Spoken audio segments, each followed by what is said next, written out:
হেমলতা তীক্ষ্ণ দৃষ্টি মেলে দুই মেয়েকে দেখেন। 3টা ছিদ্র দেখেন। এরপর দৃষ্টি শীতল করে বললেন, শুটিং দেখছিলি?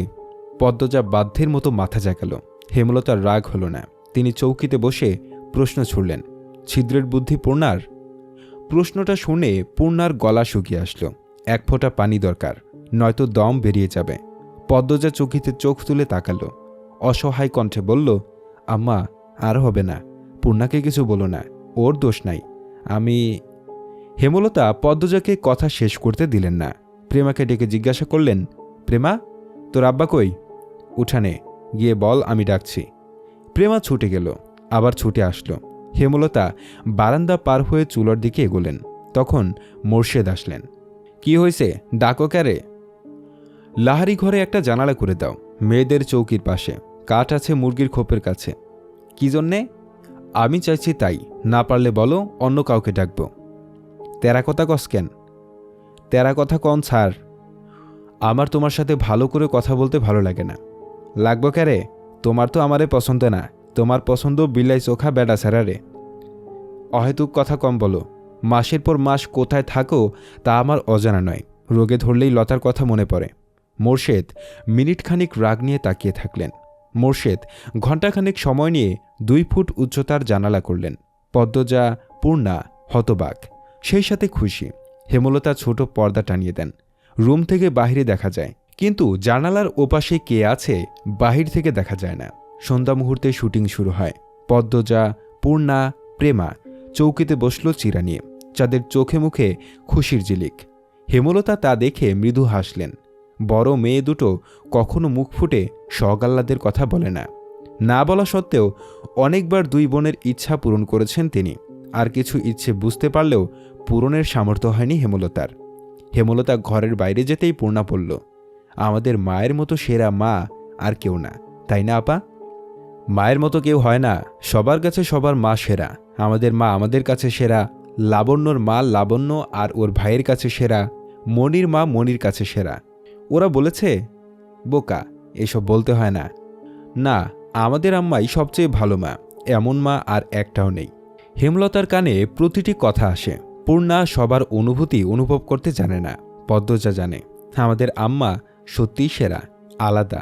পদ্মজা হেসে বলল। পূর্ণা জালানার বাইরে চোখ রেখে প্রশ্ন করল, আপা, চিত্রা দিদিরে তোমার কেমন লাগে? পদ্মজা চিত্রার দিকে তাকালো। ছাইরঙা শাড়ি পরা, হাতে কালো রঙের খড়ি, ফুল হাতা ব্লাউজ, শালীন তবে সর্বাগ্যে আধুনিকতার ছোঁয়া। নাকে সাদা পাথরের নাকফুল, লম্বা চুল বেনি করে রেখেছে। মুখে খুব মায়া, স্নিগ্ধ একটা মুখ, যেন শরতের শুভ্র এক টুকরো মেঘ। পদ্মজা বলল, আমার দেখা দ্বিতীয় সুন্দর মেয়ে মানুষ চিত্রা দিদি। পূর্ণা আগ্রহ নিয়ে জানতে চাইল, প্রথম কে? পদ্মজা কণ্ঠ খাদে নামিয়ে মোহময় কণ্ঠে বলল, আমাদের আম্মা। হেমলতার বুক শীতল, স্নিগ্ধ, কোমল অনুভূতিতে ছেয়ে গেল। পদ্মজা এত সুন্দর করে আমাদের আম্মা বলেছে। হেমলতার এই প্রথম শুনলেন তিনি সুন্দর, ভুবনমোহিনী রূপসীর মুখে শুনলেন। এই আনন্দ কোথায় রাখবেন তিনি? কেন ছেলে মানুষের অনুভূতিতে তলিয়ে যাচ্ছেন তিনি? প্রেমা অবাক স্বরে বলল, আম্মা তো কালো, চিত্রা দিদির চেয়ে সুন্দর কিভাবে? এভাবে বলছিস কেন প্রেমা? তুই ফর্সা হয়ে গেছিস বলে কালোকে ভালো মনে হয় না? পূর্ণা গম গম করে উঠল। প্রেমা ভয় পেল। পদ্মজা বলল, পূর্ণা, বকছিস কেন? প্রেমা কত ছোট, ও কি সুন্দরের গভীরতা বুঝে? ও খালি চোখে ফর্সা কালোর তফাৎ দেখে। সুন্দরের গভীরতা তো আমিও বুঝি না। পূর্ণার কণ্ঠ ভারী নিষ্পাপ শোনাল।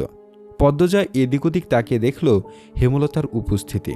এরপর বলল, আম্মার রং কালো, কিন্তু সৌন্দর্যের কমতি নেই। আম্মাকে কখনো এক মনে দেখিস, বুঝবি। আমাদের আম্মার চোখ দুটি গভীর, বড় বড়, পাতলা মসৃণ ঠোঁট। আম্মার ঘন চুলের খোপায় এক আকাশ কালো মেঘ। আম্মার শাড়ির কুচির ভাঁজে আভিজাত্য লুকানো। আম্মা যখন তীক্ষ্ণ চোখে আমাদের দিকে তাকান, তখন মনে হয় বিরাট বড় রাজত্বের রানী তার পূর্বপুরুষের ক্ষমতা প্রকাশ করছেন তীক্ষ্ণ দৃষ্টি নিয়ে। এত কিছু থাকা সত্ত্বেও কি আম্মা আমাদের দেখা প্রথম সুন্দর মানুষ হতে পারে না? পদ্মজার প্রতিটি কথা পূর্ণার উপর ভীষণভাবে প্রভাব ফেলল। প্রেমা চোখ পিটপিট করে কিছু ভাবছে। পূর্ণা বলল, হতে পারে।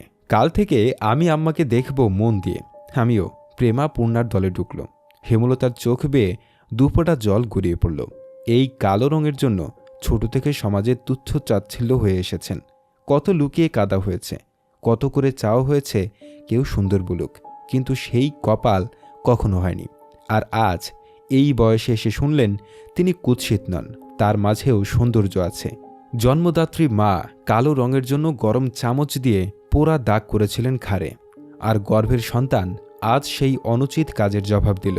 আল্লাহর সৃষ্টি কেউ অসুন্দর নয়, সবার মধ্যেই সৌন্দর্য আছে, যা ধরা পড়ে শুধুমাত্র সুন্দর একজোড়া চোখে। নিশুতি রাত, চারিদিকে ঝিঝি পোকার ডাক। হেমলতার চোখ খুলেন। হুট করে ঘুমটা ভেঙে গেল। ষষ্ঠ ইন্দ্রিয় ইঙ্গিত করছে কোনো ষড়যন্ত্রের। লাহারি ঘরের ডান পাশে দুজোড়া পায়ের আওয়াজ। হেমলতার বুক কেঁপে উঠল। তিনি দ্রুত উঠে বসেন।